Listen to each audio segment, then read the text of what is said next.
종합제TV 시청자 여러분 안녕하십니까. 8월 18일 정오를 넘었습니다. 이른바 드루킹 김동원 일파의 댓글 여론 조작 사건, 작년 대통령 선거에 영향을 주기 위한 댓글 여론 조작 사건을 수사 중인 허익범 특별검사팀이 김경수 경남도지사가 이 댓글 조작 사건의 공범이다 라고 해가지고 구속영장을 청구했는데 기각되었습니다.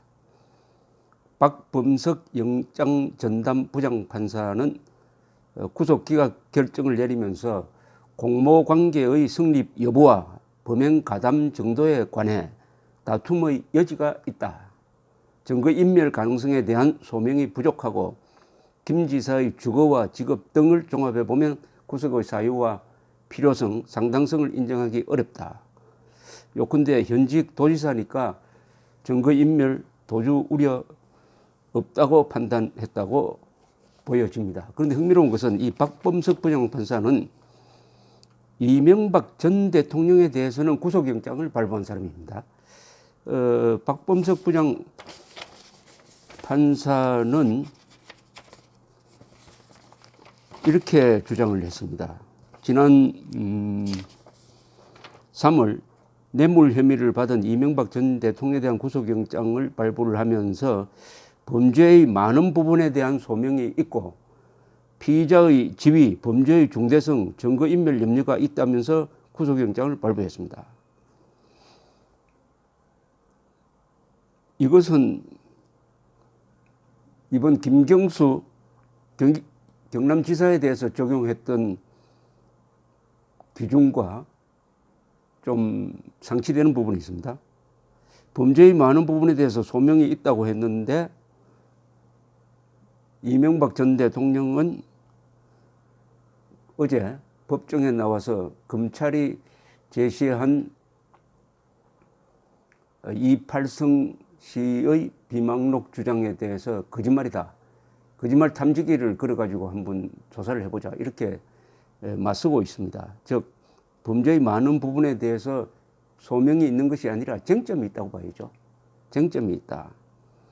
피의자의 지위, 범죄의 중대성, 증거인멸 염려가 있다. 이건 이해가 되지 않는데 피의자의 지위라는 것은 전직 대통령인데 전직 대통령일수록 존중해야 되는 거 아닙니까? 한때 국가를 대표했던 분인데 그리고 증거인멸 염려가 없고 제일 중요한 도주의 우려가 없다고 봐야죠. 그런데 김경수 경남도지사는 도지사니까 증거인멸이나 도주 위험이 없다. 이명박 전 대통령은 전 대통령이니까 도주나 증거인멸의 위험이 있다. 이렇게 판단을 한 거 아닙니까? 그게 말로서 성립이 될지 이해가 되지 않습니다. 저는 박범석 부장판사의 이명박 전 대통령에 대한 구속영장 발부는 잘못되었다고 판단합니다. 왜냐하면 거주가 확실합니다. 증거인멸의 염려가 있다고 하더라도 그것은 검찰이 충분히 대응할 수 있는 부분입니다. 그리고 도주 염려 없습니다. 그리고 지위에 전직 대통령이란 지위에 대한 고려가 있어야 합니다. 당연히 불구속 재판이 원칙입니다. 또 고령입니다. 70대 후반입니다. 지금 병원에서 치료를 받으면서 아주 몸을 부축한 상태에서 재판을 받고 있습니다. 그런데 왜 이명박 전 대통령에 대한 구속영장 발부의 원칙이 김경수 씨에게는 제대로 적용이 되지 않는 것 같습니다. 이건 제 주관적인 판단이에요. 그러나 저는 대부분의 재판, 특수한 경우, 아주 흉악범이라든지 이런 경우를 제외하고는 불구속 재판이 원칙이 되어야 된다는 주장을 저는 하고 있습니다. 불구속 재판이 되어야 된다고 주장하는 이유는 인권 차원입니다. 인권 차원. 무슨 뜻이냐 하면은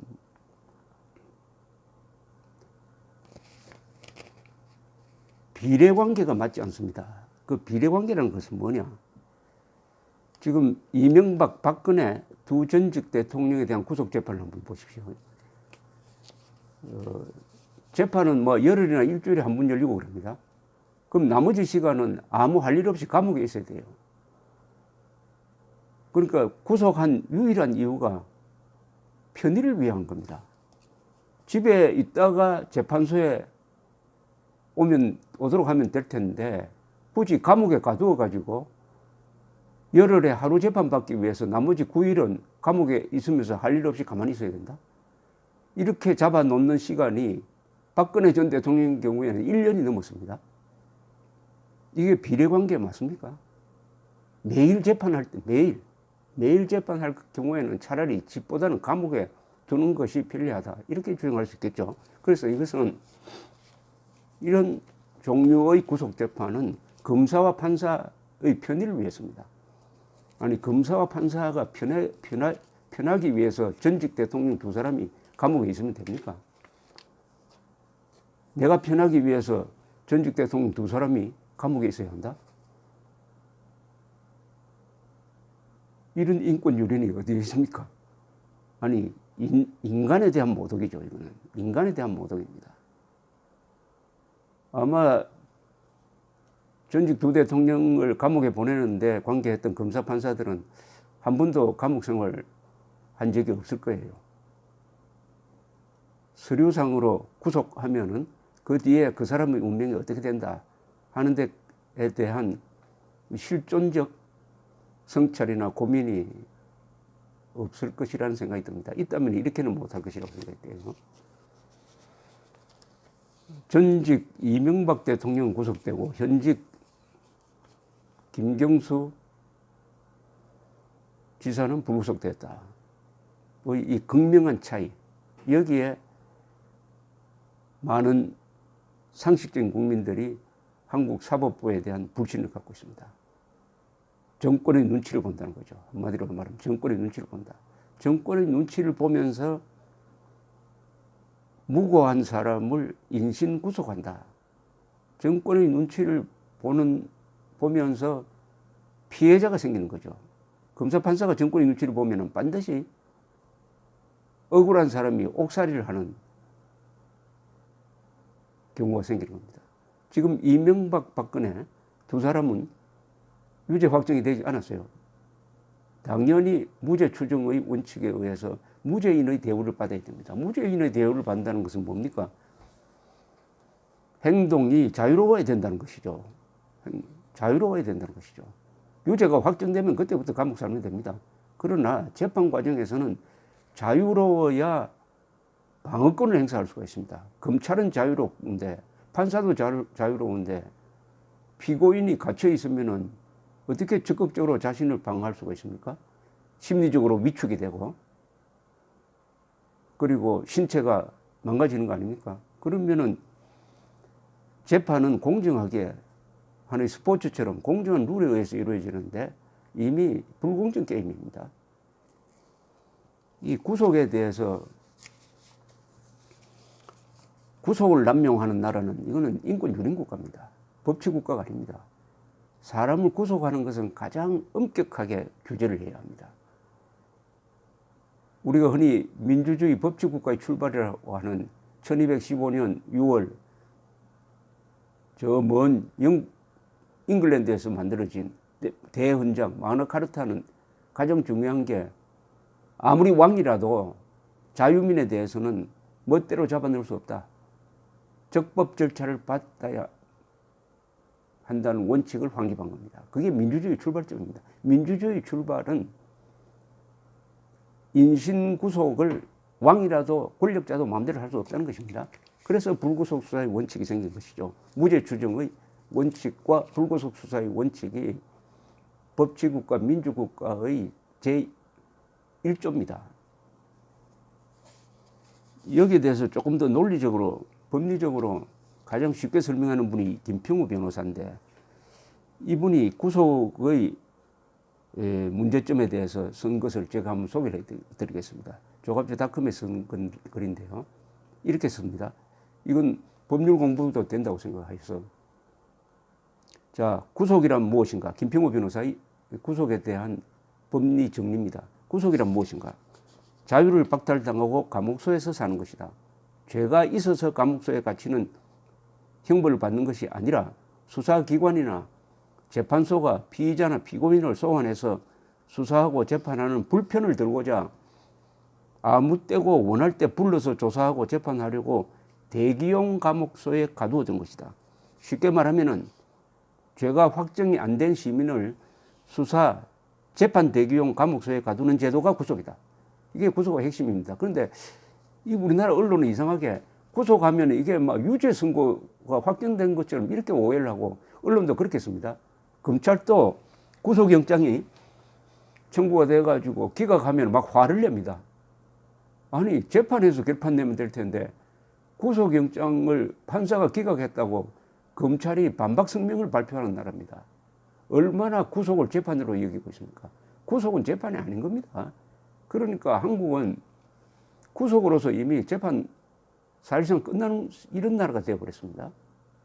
사람을 잡아 넣느냐 안 넣느냐를 가지고 성공과 실패를 기준으로 한다면 이 법률 기술자들은 아직도 자신들이 조선조의 원님 사또라고 생각하는 거 아닌가 모르겠어요. 원님 사또가 그때는 재판장이었어요. 불러서 내 죄를 내가 알렸다. 이렇게 자백을 강요한 거 아닙니까? 사람을 잡아 넣는 것을 손쉽게 생각하고 그것을 명예롭게 생각하고 내가 사람을 잡아 넣었다. 내가 전직 대통령을 구속시킨 검사다 판사다 하고 자랑하고 다니는 이런 나라가 되어서 되겠습니까? 김평우 변호사는 이렇게 지적합니다. 하루나 이틀 수사하거나 재판하기 위해 수십 일씩 구속하는 것은 명백히 필요성, 비례성의 원칙에 위배된 과도한 권력 행사, 즉 권력 남용이다. 구속이 장기화되면 선량한 시민이 직장을 잃고 가정이 파괴된다. 증인이나 증거를 확보하기 어렵게 된다. 그래서 구속된 대부분의 시민은 웬만한 중범죄가 아니면 대부분 죄를 인정하고 집행유예로 풀려나기를 바라게 된다. 변호사들도 무죄투쟁을 하여 이길 승산이 거의 없으니까 대부분 유죄를 인정하고 선처를 바라라고 피고인들에게 권유한다. 우리나라에서 집행유예형이 유난히 많은 것은 이 이유이다. 요컨대 구속이라는 제도는 수사기관, 재판기관의 편의를 위하여 선량한 시민이 신체의 자유를 잃어버리고 재판상의 공정한 항변의 기회를 박탈당하는 매우 불공정하고 불합리한 반인권적 권력 행사이다. 그렇기 때문에 유엔은 인권선언서에서 불구속 수사, 불구속 재판의 원칙을 선언하고 있다.